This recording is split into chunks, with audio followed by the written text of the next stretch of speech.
But anyways, I would like to move over to our next person who has committed to be a broadcaster for us for the next little while. Up next is going to be Dorothy Palmer. Do you know Dorothy? Have you heard of Dorothy? Maybe not. Anyways, Dorothy will be reading a chapter from her memoir, and I'm going to turn it over to Dorothy to introduce herself more fully and let us hear from her memoir. So please stick around or come back or whatever you can do. So we're going to be here for a while. Okay, thanks again. Dorothy, over to you. Thank you, Tracy, and thank you everybody who's participating in the Disability Filibuster. As Tracy said, my name is Dorothy Ellen Palmer. I'm a disabled senior. I'm a mom of two. I'm a binge knitter. I made the shawl. And today I am going to be reading to you from the chapter on eugenics in my memoir, Falling for Myself, published by Woolsack and Wynne. This was written between 2017 to 18 into the early months of 19, well before the pandemic, but it has a great deal to say about how we got to this bill, how we got to a bill that makes it easier to kill disabled people. Governments in Canada have always wanted to make it easier to kill disabled people. And that sad history of eugenics is one of the things that fuels, as well as ableism, as well as capitalism, as well as all of the inequities of our current society that fuels this bill. So with that, I'd like to read a little bit to you all. This is from chapter 23. V is for victory and for venom. Today, I realize this.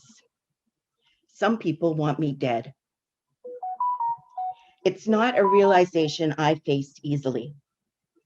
As a disabled bastard, as an adoptee who proudly claims the title of bastard, I knew, in the words of Audre Lorde, that I was never meant to survive. But when I first heard disabled activists cite the fact that Hitler wiped out hospitals and sanitariums as proof that the rise of racist white nationalism would produce a 21st century cleansing, I dismissed that idea as unnecessarily alarmist. At the time, I saw myself as too much of the historian to fall for such rhetoric.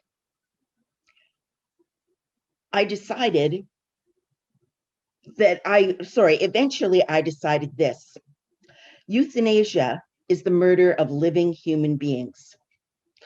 Is euthanasia fueled by eugenics, the belief that some bodies are more worthy of life than others?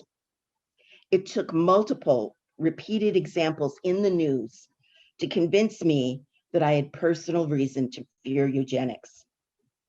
It took the cumulative weight of things that I had never before set together on the same scale. Here are 5 events from only the last few months of 2017 and 18 that affected me the most. The first seems pop culture and harmless. It's a movie. Based on a best-selling novel by Jojo Moyes that sold 6 million copies and hit #1 in 9 countries, the 2016 blockbuster movie Me Before You grossed $207 million worldwide. When banker Will Traynor is paralyzed after a motorcycle accident, this young, mega-rich, handsome, smart, funny, well-educated young white man decides, quote, a disabled life isn't worth living. Despite having a loving family, despite being able to buy the best of assistive technology and healthcare, despite falling mutually in love with Emilia Clarke, the lovely Khaleesi from Game of Thrones, Will travels to Switzerland to end his life. Please let me first clarify my position on medical assistance in dying, made possible in Canada in 2015 by Bill C-14. And remember now, this was written well before this bill. Disabled people do not need to be infantilized or protected from a right to consider that choice should we be near death. We do need to be protected from all others, from family, caregivers, doctors, nurses, hospitals, institutions, and governments. Anyone who may want to make this decision about us without us. And that's exactly what this bill attempts to do. We need good health care and community care. We need governments that fund life with dignity, fund disabled life with dignity, so that we don't give up and want to die. We need to oppose the very notion that seniors and disabled people are burdens with a duty to die. And again, that's exactly what this bill does. If there are no supports, our lives become so difficult, so miserable, so poverty-ridden that MAID seems like a reasonable choice that we are in fact being forced into by having no choice. When Will Traynor, the young banker, accepts that duty to die, when he calls his disability a half-life, one it would be too selfish to ever ask an able person to share, when ending his life is portrayed as brave and self-sacrificing, abled audiences fell for it, hook and sinker. Friends I expected to know better called the movie romantic and deeply moving. When I said it was the worst of inspiration porn, so dangerous in the absence of disability positive messaging, even when I argued that no one would ever defend a movie where any other marginalized person kindly killed themselves to unburden their oppressors, too many of my friends shrugged. I heard the voice of my father a half century ago unchanged.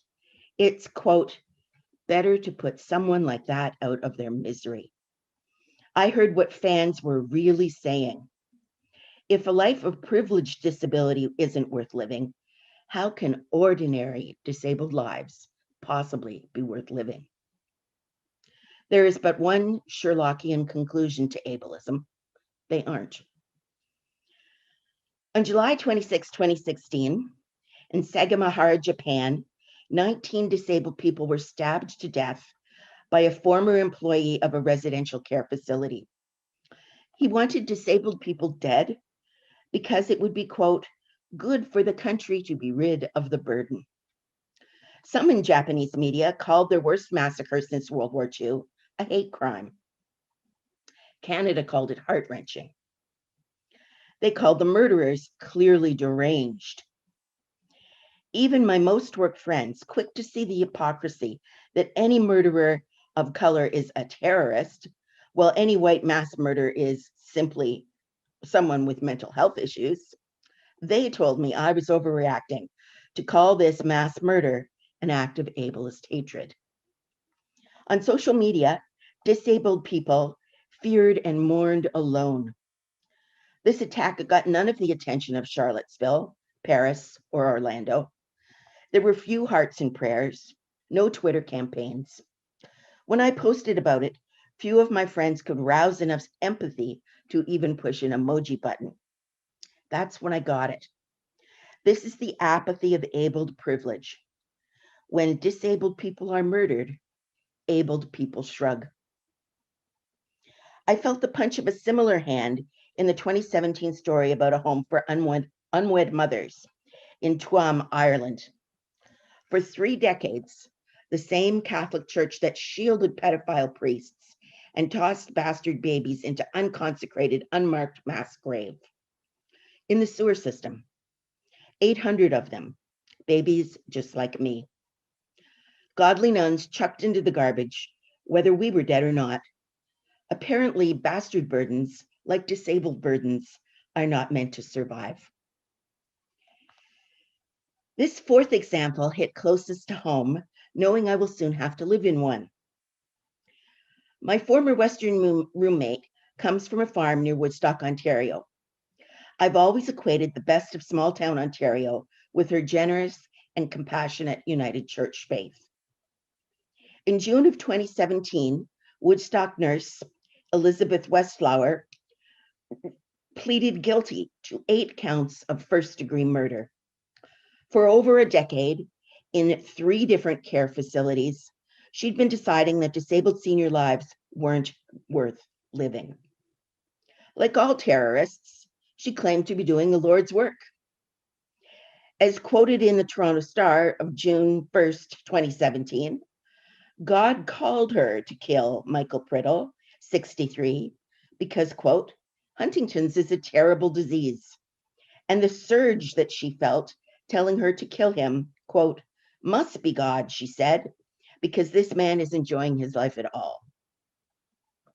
Yet again, the media saw an unstable lone wolf in that nurse. There was no discussion of ableism, no discussion of hate crime, no hatred to be seen, and no lesson to learn. In this fifth example, the scales of disbelief finally fell from my eyes. With Trump's election, as the party of big business paid for tax cuts by the rich by dismantling healthcare, I got called a pre-existing condition. On Twitter, I saw disabled American friends go fearful, then terrorized. Cuts in healthcare meant they would sicken, they would die, and they did. In preventable deaths caused by inadequate healthcare, the disabled community lost activists Carrie Ann Lucas and Bill Pierce. But when activists from ADAPT fought the repeal of Obamacare in 2017, reporters only saw poor souls being dragged from their wheelchairs. They did not see an organization with chapters in 30 states fighting ableism since 1983. There was no mention of disabled history. That was my eureka moment. I realized that this historian had fallen for my oppressor's history. Yet again, just as I'd been as an adoptee, I'd been kept from my own history. I never heard the word disability in all my years at university. But of course, the whitewashing and erasure of BIPOC, working class, women's, and queer history also applies to disabled history. It's all perpetrated by the same white, colonialist, male, middle class, abled historians. It would take volumes to reclaim it all. Let's just say there are some things we should all know. In Canada, the forcible removal of Indigenous children to residential schools is the racist, genocidal arm of the colonial paternalism that saw generations of illegitimate and disabled children sent to orphanages, asylums, and care homes right across Europe. Canada has always quite happily monetized poor little bastards. From 1869 to 1948, 100,000 poor, but not always orphaned, British home children were swept from the streets and orphanages of London, Dublin, Glasgow, to be sent to as indentured servants to Canadian farmers and factory owners. Some of these poor little bastards were treated well. Some were adopted. Some never saw a school. Some were starved, beaten, assaulted, and left to freeze in alleyways and barns, including my uncle. All of these kidnappings were led by a church and a state that smugly claimed to be saving souls and saving lives. Ableism and racism conspire to justify and reinforce carceral culture. Racialized people and disabled people have been stereotyped throughout history as both childlike and subhuman, as both sweet-natured and violent. These discriminatory, erroneous legacies continue to harm, continue to feed racist and ableist beliefs that those of us who are not white and abled need to be both feared and locked up. Canada began building asylums for disabled people even before it was a country, the first in 1839. It built one of the world's largest in 1896, the Aurelia Asylum for Idiots. Sorry, that's even still hard to say today. The Aurelia Asylum for Idiots. It was still open in 1967, centennial year, housing an astounding 2,600 inmates. It was closed by a winning 2009 class action suit, charging, quote, systemic physical, emotional, and sexual abuse against disabled children since 1945, at that point for 22 years. Marilyn Dolmage's affidavit described residents as, quote, being kept in caged cots, having all their teeth removed for safety reasons, and being held upside down with their heads under running water as a punishment for not eating. Yes, Canada has waterboarded disabled children. The government formally apologized for decades of abuse and paid small settlements to survivors. It's a true forced fit of our history. Aurelia, the home of the great humorist Stephen Leacock, has a home for disabled children with 1,400 unmarked graves. Canada continued to erase disabled people who were born that way, but began slowly to care for white male soldiers who were made that way. When troops returned from the carnage of World War I with blindness, amputations, shell shock, and, quote, nervous conditions, the war amps raised awareness and support. Then came World War II. In its cleansings, the Nazis began the sterilizing of disabled people as early as 1933. By 1935, the effectiveness of propaganda protesting the cost of keeping disabled people alive escalated to the active euthanasia of disabled children. I think that link is really important. The more you can propagandize that we're a burden, a financial burden, the more realistic it becomes to not spend money to keep us alive. And that Nazi propaganda is replaying itself in modern day Canada. It's important to note that this propaganda began before the war in 1939.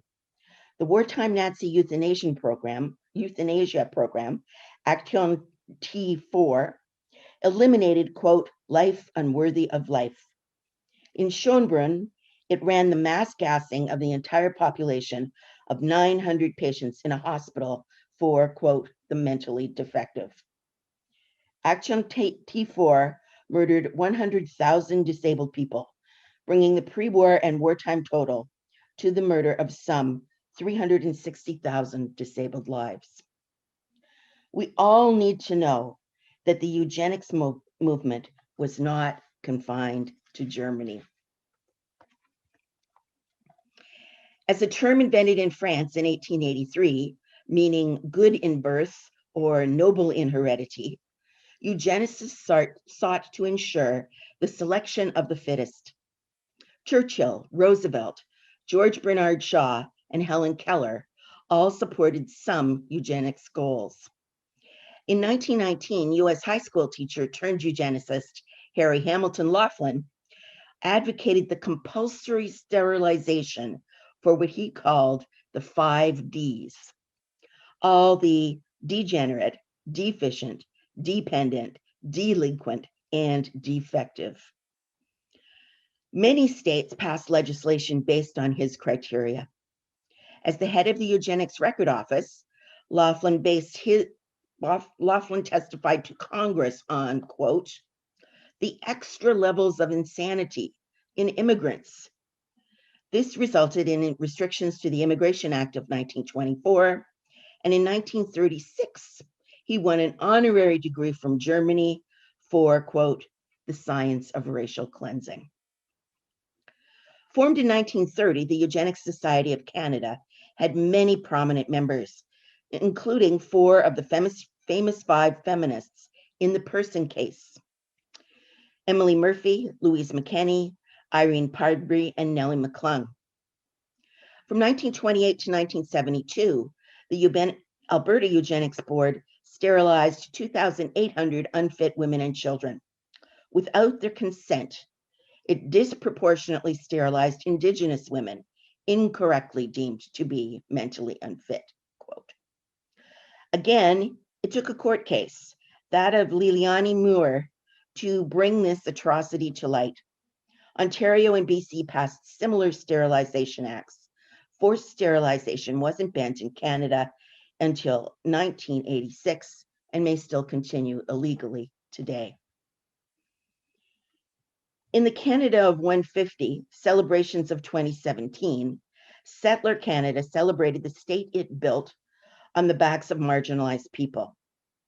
If your Canadian history does not include the 60s Scoop, Butterbox Babies, and Bernardo Boys, it should. Before anyone claims pride in Canada, please learn all its legacy. Change was never charitably granted, it was demanded and fought for. The Canadian Human Rights Act of 1977 forbid discrimination against ability by the federal government. The full prohibition of discrimination against disabled people waited until the Charter of Rights and Freedoms in 1982. The disability community continues to fight on many fronts: education, housing, poverty, employment, inclusion, medical and legal care, and now against changes to MAID. The Accessibility for Ontarians with Disabilities Act, AODA, passed in 2005, maintaining a barrier-free Ontario by 2025. I don't know any disabled person who thinks that will happen. The law provides for few inspectors, small fines, and only small fines for non-compliance. Businesses appear to have taken a cynical wait-and-see approach rather than spend any money on tax-deductible renovations. Bill C-81, the Accessible Canada Act of July 2018, is our first national accessibility law, but applies only to the federal government, takes 4 years to implement. It's earned increasing critique by the disability community for its lack of specificity, for its lack of funding and enforcement. Given that a full 60% of cases before the Federal Human Rights Commission are filed on the grounds of discrimination against disabled people, the enforcement of existing policy is critical. In December 2018, Canada acceded to the optional protocol to the United Nations Convention on the Rights of Persons with Disabilities, giving disabled Canadians recourse to file a UN complaint if our convention rights are violated. Because eugenics isn't long ago history, it's still alive and still kicking in daily life. I'm going to leave it there to end on time for the next person. I just want to urge all of you to oppose this bill and thank everyone for joining in.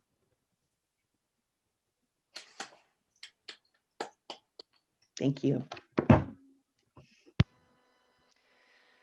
If I may interrupt briefly, this is the interpreter speaking. I'm at the end of my time, and unfortunately, I don't think we have anyone ready next to interpret. Thank you for having me. Thank you.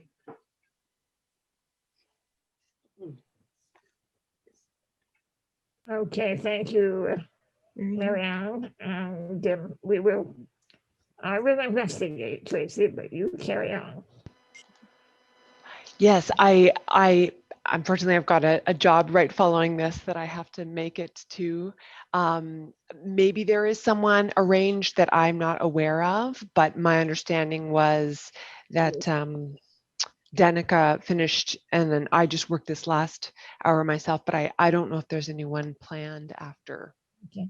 And Marianne, have you communicated that telling people that there's going to be a gap now? Yes, I'll reinforce it now. And we'll make sure it's as short a gap as possible. They don't have anybody.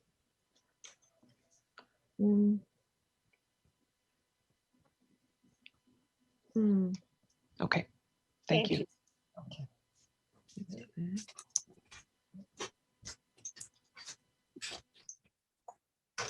Dorothy's presentation was so powerful. Really? Yeah. Just, the book. Yeah, I want the book. Yes. It's available through many channels. And you can get it as an audio book or as a print book, or it's in many different formats. Hi, sorry. Yeah, I just unmuted myself to answer your question. It's available from Second. It is only available as a print book at this point, although also as an ebook. And I would encourage people during the pandemic to order ebooks in order to not put any more delivery people in the street. An interesting point. Yeah.